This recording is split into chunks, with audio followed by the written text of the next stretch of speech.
साहित्य के इतिहास के किस काल को वीरगाथा काल भी कहा गया है? कौन सा है जिसको हम वीरगाथा काल भी कहते हैं? एक बार बोलेंगे। आदिकाल को, भक्ति काल को, रीति काल को, या फिर साथ ही आधुनिक काल को। तो क्या बोलेंगे दोस्त? आदिकाल को कहा जाता है। किसको? आदिकाल। आदि काट के पढ़ा जाता है साथी।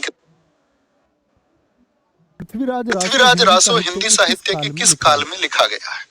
पृथ्वीराज रासो। तो जो रासो साहित्य था साथी आपका, रासो साहित्य बोलूं मैं, चाहे मैं आपसे रासो साहित्य बोलूं या मैं बोलूं जो साथी आपका सिद्ध साहित्य था। कितने सिद्ध कवि हुए? कितने साथी बताएंगे? टोटल सिद्ध कवियों की कितनी रचनाएं हैं आपका? यानी कि रचनाओं की संख्या तो अज्ञात है, लेकिन 84 सिद्ध कवि हुए। उन्होंने जो साहित्य लिखा, नाथ साहित्य, नाथ लेखक कितने हुए? नाथ साहित्य कितने हुए भैया? 9 हुए आपका। जो फुटकल रचनाएं हैं, क्या बोलोगे?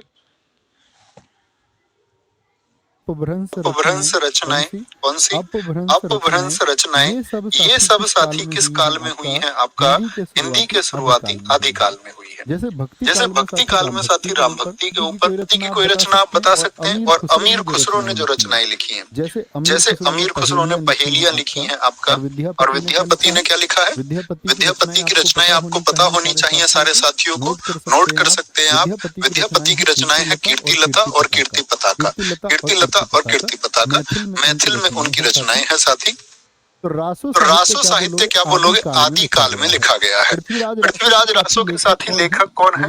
मुझे बताएं। पृथ्वीराज रासो के लेखक साथी कौन है आपका? पृथ्वीराज रासो के लेखक कौन है? तो क्या बोलोगे भैया जी? चंद्रबरदाई हैं। लेकिन क्या इन्होंने सुंदर शुक्ल, डॉक्टर राम कुमार वर्मा, हजारी प्रसाद द्विवेदी या फिर रामविलास शर्मा? तो क्या बोलेंगे? हिंदी साहित्य की जो भूमिका है ये हजारी प्रसाद द्विवेदी ने लिखा, और साथ में 3 पुस्तकें और लिखी, हिंदी साहित्य का इतिहास। अब देखो यहाँ पर कंफ्यूजन होता है एक साथी, समझना।